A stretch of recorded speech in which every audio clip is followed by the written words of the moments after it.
NTN Televisión, lo que tienes que ver.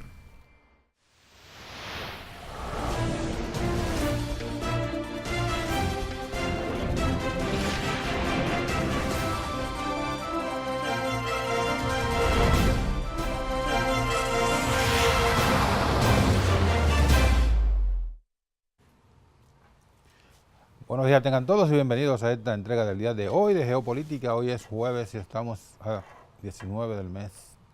¿19 qué estamos? No, el 18. A 18. 18 de medio.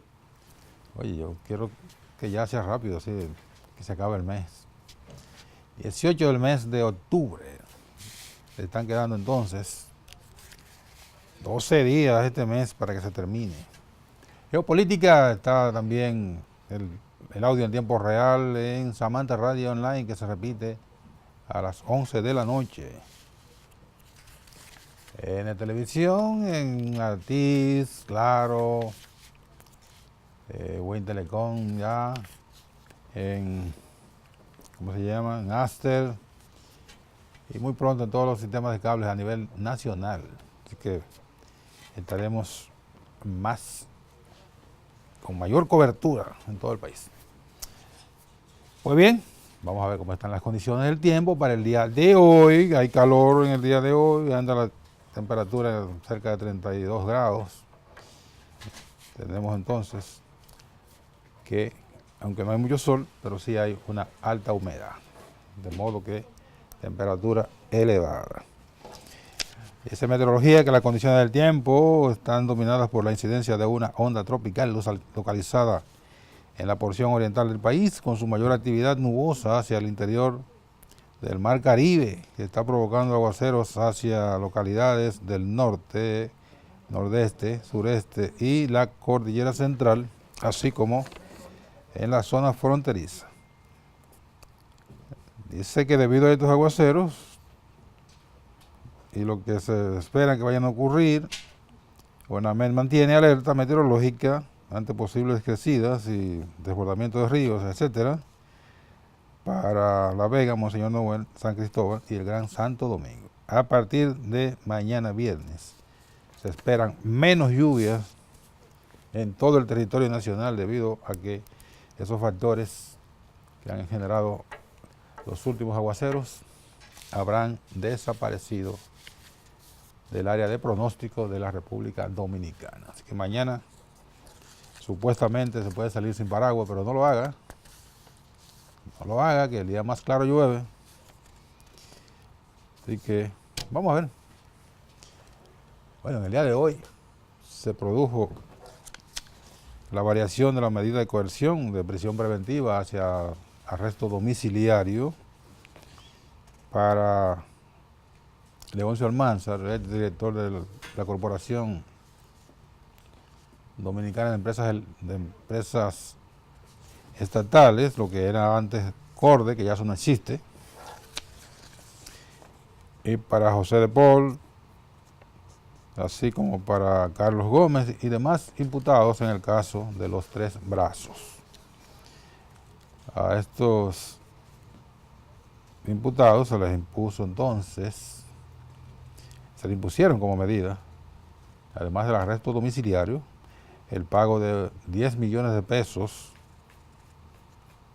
en efectivo a ser depositado en la cuenta que tiene la Procuraduría General de la República en el Banco Agrícola.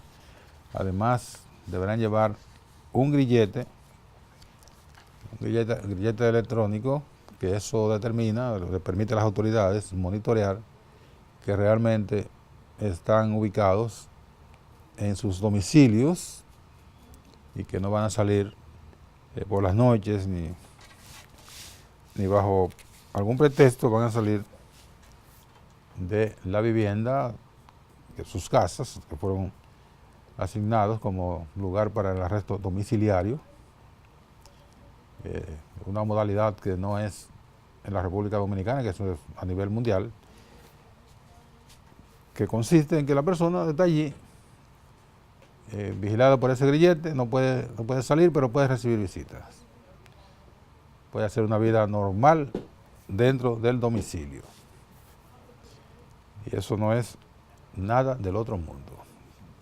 Recordemos que están imputados por el caso de los Tres Brazos, que fue una venta que se alega fue irregular de terrenos propiedad del Estado Dominicano a través de CORDE, y que fueron vendidas.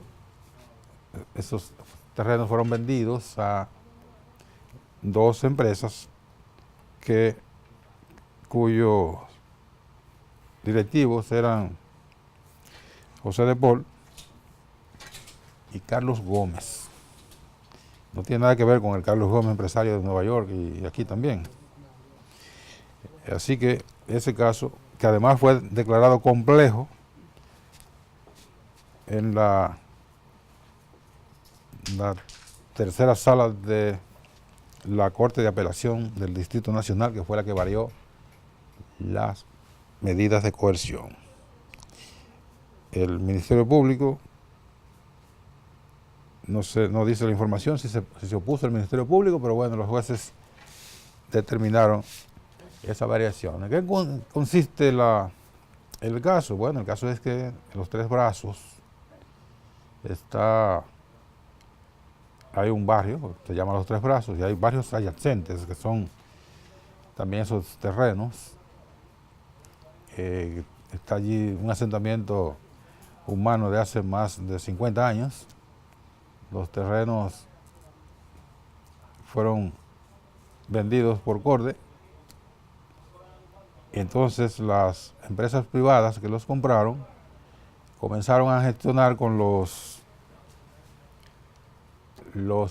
ocupantes una forma de negociación, de entrar en negociación, que permitiera, mediante un pago a largo plazo, hacerse del título de propiedad. Un título de propiedad que es necesario para quienes viven allí, que han levantado sus propiedades, tienen casas, tienen edificios, tienen negocios, tienen inmuebles que ahora mismo no les valen 5 centavos para fines de negociación en el mercado. O sea, no pueden tomar un préstamo en un banco porque el banco lo primero que hace es solicitar el título de propiedad para garantizar que va a recuperar el dinero que presta, que no es un dinero del banco, sino de todo aquel que tiene depósitos en esa institución. Si el propietario no tiene un título de propiedad, si el ocupante no tiene un título de propiedad, no puede conseguir un préstamo. Podrá conseguir préstamos en los usureros, los llamados garroteros o ingleses, como los conocemos, o los denominamos popularmente, que a veces tienen una modalidad de garantizar el cobro de sus préstamos, pero a una tasa altísima, 5% mensual, 7%, 10% mensual, préstamos realmente onerosos. Entonces la regularización de la propiedad de esos terrenos les va a devolver valor de mercado, podrán hacer todas las transacciones que estamos hablando y tener una real propiedad. Ahora no tienen nada. El que tiene allí una casa no tiene nada. Vive allí, pero no tiene nada. Sencillamente, bueno, el Estado, si los terrenos son propiedad del Estado como realmente lo son, a través de CORDE, mediante esta disposición del presidente de la República de procurar el otorgamiento de títulos definitivos a personas que están en las condiciones de los Tres Brazos y de otros lugares, por ahí pudieran cambiar la situación. Pero no hemos oído hablar de que se esté en planes ninguna acción en los Tres Brazos. Quizás, como eso está en un litigio que no se sabe hasta dónde va a llegar, entonces quizás por eso no se esté hablando, pero esa es una vía de cómo otorgar valor de mercado a esas propiedades. que, como ocurre en otros muchos lugares, donde el Estado no ha podido resolver el problema. En muchos barrios que fueron construidos por el Estado, incluso barrios residenciales de clase media, como digamos en la José Contreras, el conocido residencial José Contreras, que está en la 27, en la avenida Independencia y en la avenida Cayetano Hermosén. Esos terrenos son de propiedad privada. Un terreno que fue un residencial ya de mucho valor, fue construido por el gobierno del doctor Joaquín Balaguer en su última etapa, pero allí nadie puede hacer nada que no sean transacciones particulares mediante un contrato de compra-venta que tiene poder de ley entre las partes. ¿Por qué? Porque el Estado no le ha pagado a los dueños de esos terrenos ni un centavo. Y los dueños tienen el título original. Si no me pagan, no suelto el título. Y como no suelta el título, no se puede hacer un deslinde para que esos edificios, esos apartamentos, puedan tener valor frente a los agentes financieros. Y el Estado no paga deudas inmobiliarias desde hace mucho tiempo, muchos años. El Estado debe ahora mismo el Estado debe por expropiaciones, de hecho son expropiaciones, pues no la pagan, de fincas para la reforma agraria, de fincas para carreteras y otras obras de infraestructura, solares urbanos para residenciales como el que estoy mencionando. La deuda del Estado por ese concepto, agárrense para que no se caiga. Agárrense. 185.000 millones de pesos. 185.000, bueno, la última vez que me lo enseñaron, hace un año y pico, 2 años. En ese momento estaban 185.000 millones de pesos que el Estado debe a particulares por expropiaciones de hechos de terrenos que no las paga. Muchos tienen sentencia, decenas tienen sentencias definitivas de la Suprema Corte de Justicia, pero eso no vale nada. Nada, eso no vale nada. Entonces, como el Estado no paga, no hay título. Y si no hay título, no hay valor de mercado. En ese círculo vicioso hemos estado desde que el presidente Balaguer comenzó masivamente a repartir terrenos de vocación agrícola para la reforma agraria y a construir viviendas en todo el territorio nacional para regalarlas a los necesitados o para un pago muy simbólico, 10 pesos, 7 pesos, 50 pesos. Pero esa gente no tiene un título definitivo. El presidente Medina, su disposición ha logrado que muchas de esas personas que estaban en esa situación, básicamente en la reforma agraria, hayan podido hacerse de un título definitivo. Pero el grueso de la gente que tenga esas condiciones no tiene ese título y mientras el Estado no pague, no hay título. Eso es así. Me extendí un poco con el tema de los 3 brazos para documentar lo que está pasando y ha pasado siempre con este tema de las propiedades que son prácticamente incautadas por el Estado, porque si usted no paga, eso equivale a un despojo, y aunque está prohibido en la Constitución de la República la expropiación, de hecho hay una expropiación. La usa y no la paga, eso es una expropiación, aunque no figure como tal. Vamos a la pausa y venimos de inmediato con más en Geopolítica.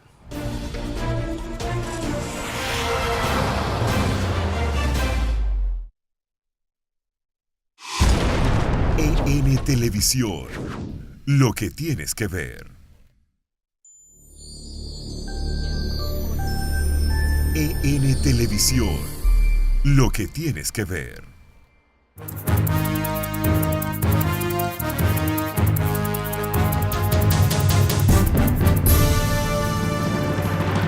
Hola amigos, Carmen Martínez con un avance de noticias. El secretario general del Partido Revolucionario Dominicano, Antonio Francisco Peñaguaba, instó al Congreso Nacional a ejercer su papel de fiscalizador para controlar los actos del Poder Ejecutivo. Asimismo, dijo que el PRD no va para ninguna parte si sigue aliado al Partido de la Liberación Dominicana. Tendremos detalles de estas y otras informaciones en nuestra primera emisión de noticias a la 1 de esta tarde.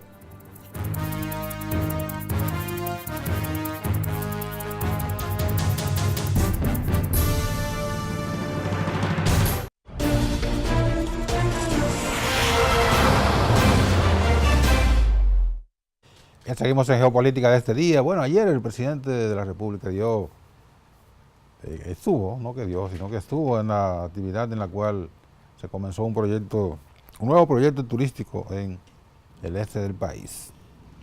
Entonces, el Banco Central da a conocer que la República Dominicana ocupó en el año pasado, 2017, el primer lugar entre los países de Centroamérica, el Caribe insular y Suramérica, en términos de ingresos generados por el turismo.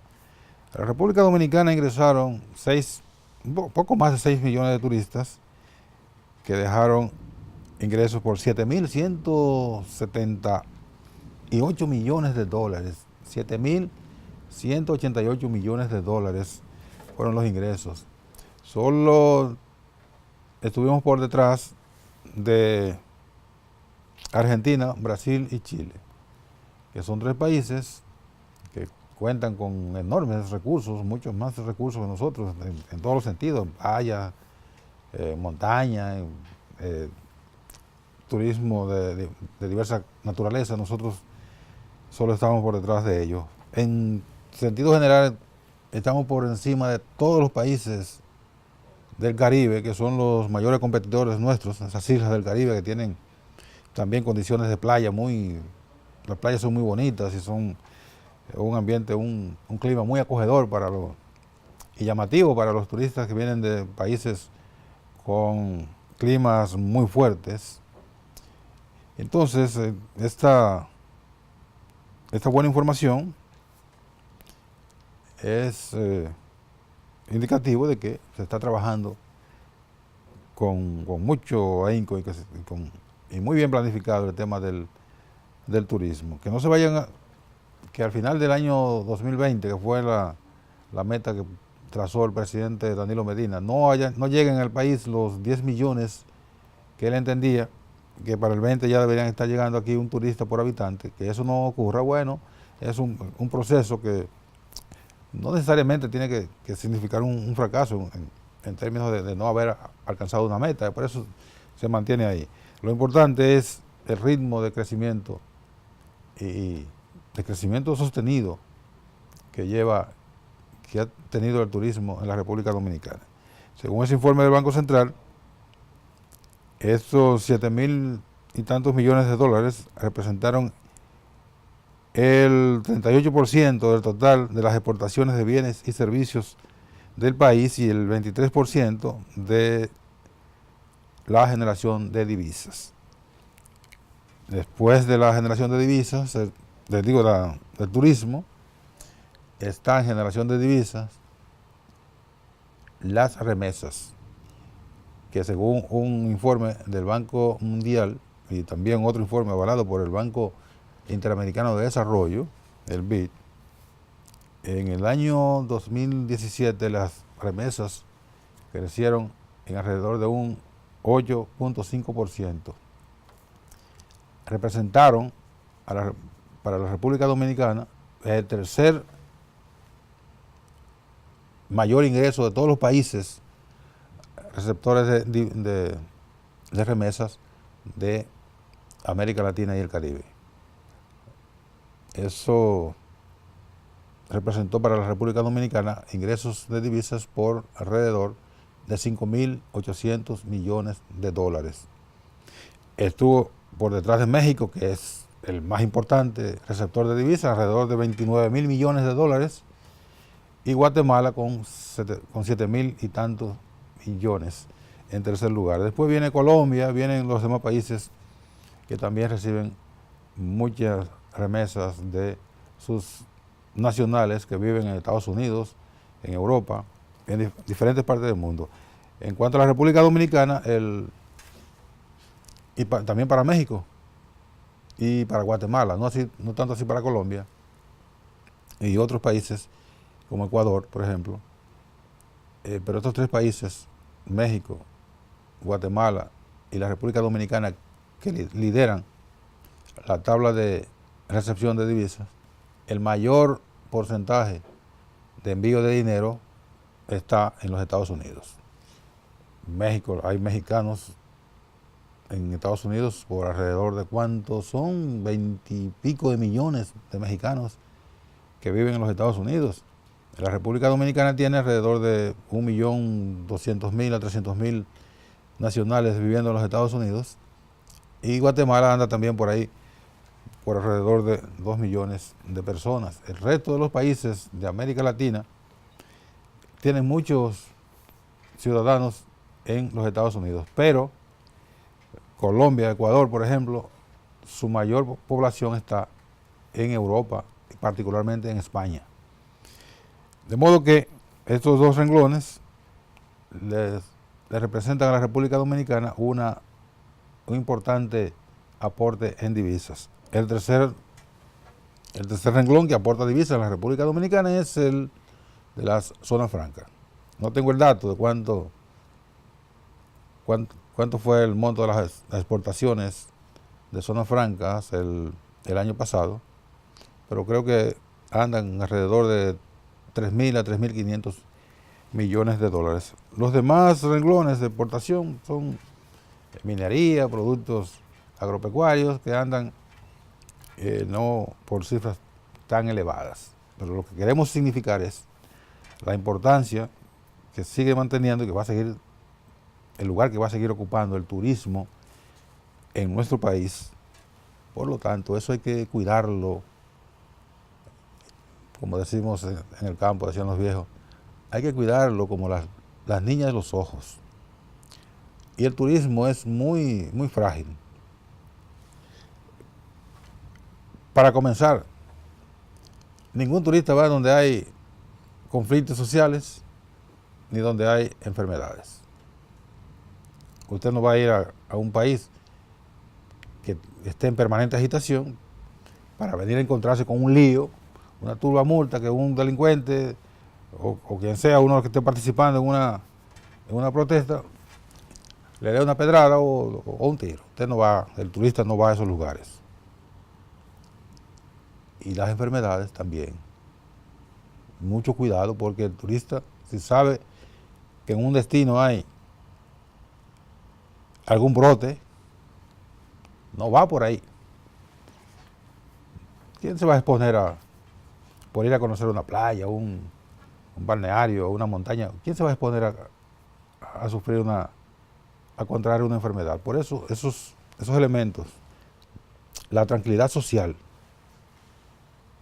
y el control de las enfermedades son fundamentales para que el turismo se mantenga con el potencial que viene desarrollando, con el crecimiento sostenido que mantiene.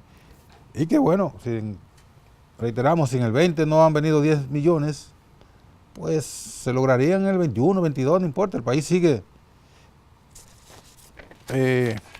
aplicando sus políticas para lograr esa meta de un turista por habitante. Hablamos del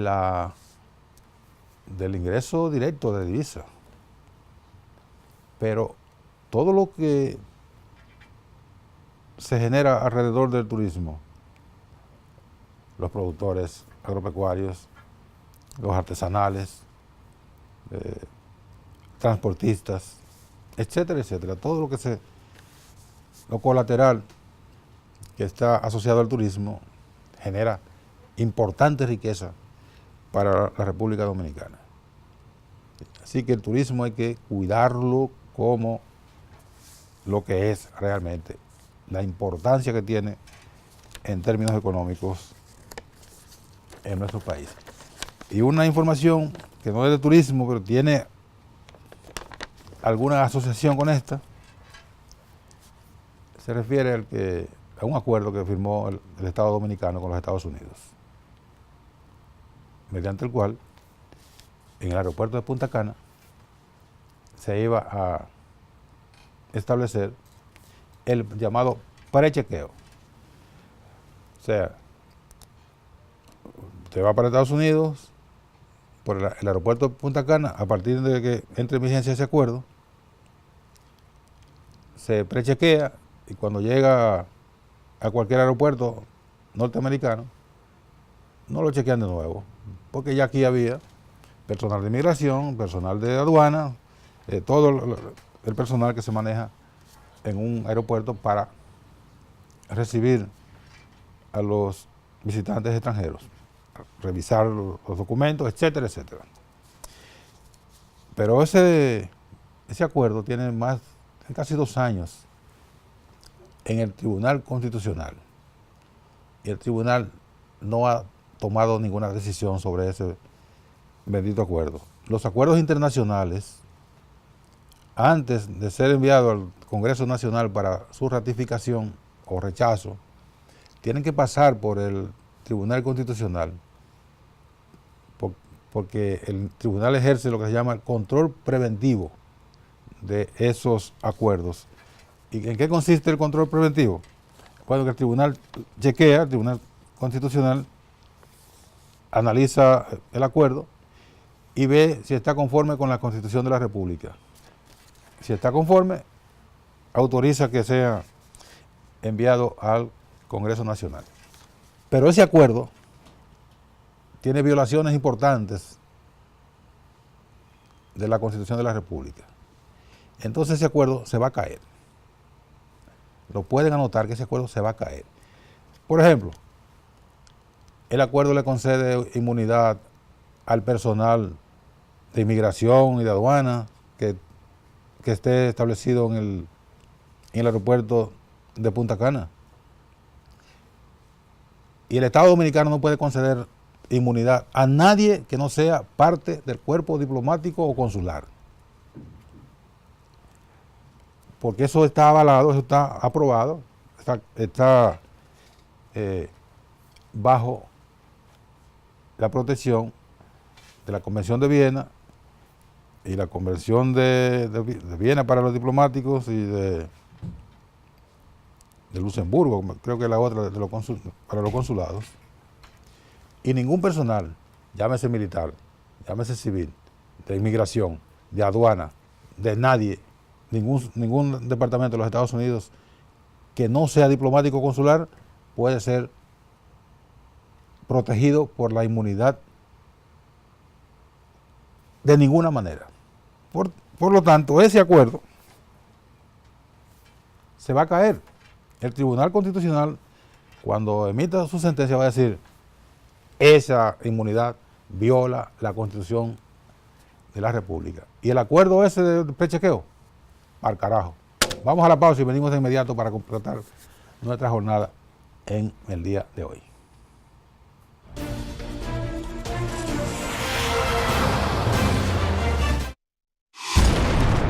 EN Televisión, lo que tienes que ver. EN Televisión, lo que tienes que ver.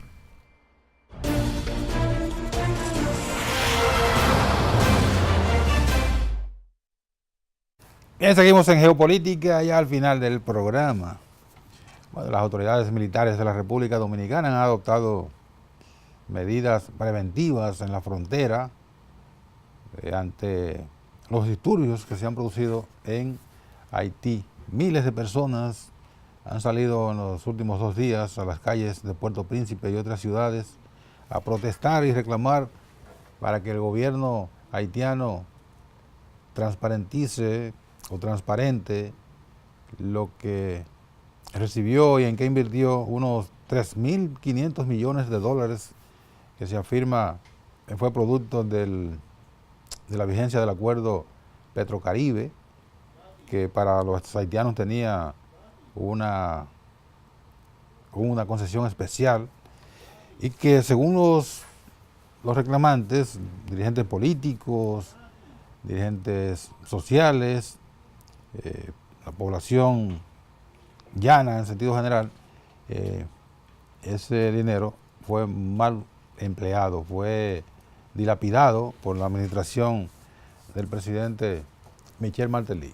Están pidiendo incluso que Martelly sea procesado judicialmente para que explique el destino de ese dinero. Alegan los haitianos que a pesar de esa alta suma, no se ha visto en Haití producto de ninguna evidencia, ninguna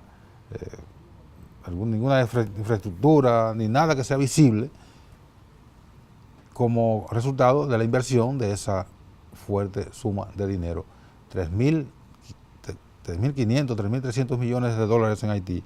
Es una suma muy importante en cualquier parte del mundo, pero en Haití sobre todo, que tiene una economía muy precaria, tiene una generación de divisas muy limitada.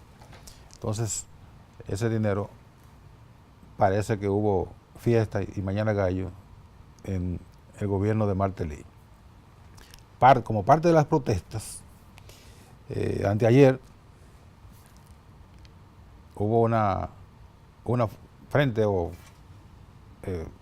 estaba el presidente Jovenel Moïse. Se armó una trifulca, hubo 2 heridos, incluso el presidente se dice que le dieron una pedrada. O sea, se ve la fragilidad de la seguridad de ese presidente.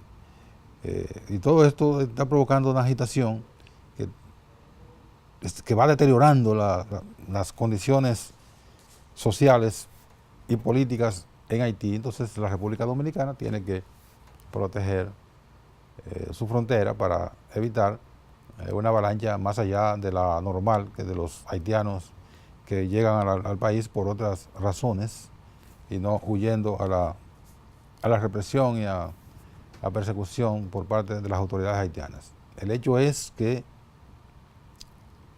esas reclamaciones que dan lugar a las protestas van a continuar porque el gobierno haitiano no tiene cómo responder a esas demandas, ni siquiera deteniendo o procesando ante la justicia al expresidente Michel Martelly y sus funcionarios, que fueron supuestamente los responsables de la distracción de parte de ese dinero. No es que se hayan robado 3.300 millones de dólares. Yo creo que ni en el país donde están los más ladrones se llega a que funcionarios, un grupito, se robe 3.300 millones de dólares, pero bueno, una parte es posible que haya ido a parar a cuentas de particulares. Otra información, y con esto vamos a terminar, y es el alboroto que se ha armado ahora por un proyecto que presentaron en la Cámara de Diputados, tendente a obligar al Ministerio de Educación a que a su vez imponga en los colegios privados y en las escuelas públicas la lectura de la Biblia. Y hay gente que ha protestado porque el dominicano es un estado laico, o sea, no religioso, y por lo tanto no se puede obligar a que se imparta o a que no se puede presionar a que los estudiantes lean una Biblia, porque puede haber estudiantes de otras religiones, musulmanes, puede haber budistas, e incluso los evangélicos pueden alegar que la Biblia que se quiere imponer es la Biblia católica. Yo discutí en el día de hoy con el hijo mío, que es abogado y por eso cree que que ya sabe, no sabe nada. La diferencia entre la Biblia católica y la evangélica, ¿cuál es? Ninguna. En la católica Jesús es Jesús. En la evangélica Jesús o es Buda. Los apóstoles son los mismos en la católica y en la evangélica. Los hechos de Jesús y los hechos de los apóstoles, los profetas, son los mismos. Entonces eso es gadejo. Que no se puede obligar a que se lea la Biblia en las escuelas. Bueno, por ahí hay una materia en el programa educativo que se llama religión. ¿O la quitaron ya? Una materia, una asignatura que se llama religión. Y yo no sé si la han quitado. ¿Y de qué se trataba la religión? De eso mismo. De eso mismo. Entonces, son tonterías que no tienen una discusión que no tiene ni pie ni cabeza. Que no tiene ni pie ni cabeza, donde hay cosas tan importantes que discutir. Vamos a distraer tiempo en una discusión estéril que no conduce a ninguna parte. También el Estado es Estado laico. Pero aquí está establecido que la religión oficial es la religión católica. Otro disparate también. Producto del concordato que él lo negoció y lo aprobó el dictador Trujillo, buscando congraciarse con la iglesia cuando tenía el rancho ardiendo, congraciarse con la iglesia para buscar el manto protector de la iglesia, que incluso comenzó a cabildearse a través de personeros del régimen, que Trujillo fuera declarado padre y benefactor de la iglesia. Le dijeron que no, y por eso montó en cólera y comenzó a mandar prostitutas y delincuentes a asediar a obispos, y eso le costó entonces una carta pastoral del episcopado dominicano que le dio fuego, y todo eso hizo agua, contribuyó a que el régimen hiciera agua y se produjera la muerte de Trujillo en el 30 de mayo del año 1961. Entonces el tema de la religión siempre ha sido un tema muy, muy sensible, muy sensitivo. No fuña con eso. No fuña con eso. Póngase a trabajar cuestiones más fundamentales en las cámaras legislativas. Esos son temas muy, muy, muy conflictivos, temas muy controvertidos, que lo que generan son estas discusiones que, reitero, al final conducen a ninguna parte. Gracias por su atención este día, y mañana, Dios mediante, a las 11 de la mañana, de nuevo acá para otra entrega de Geopolítica. Los dejo con N Meridiano.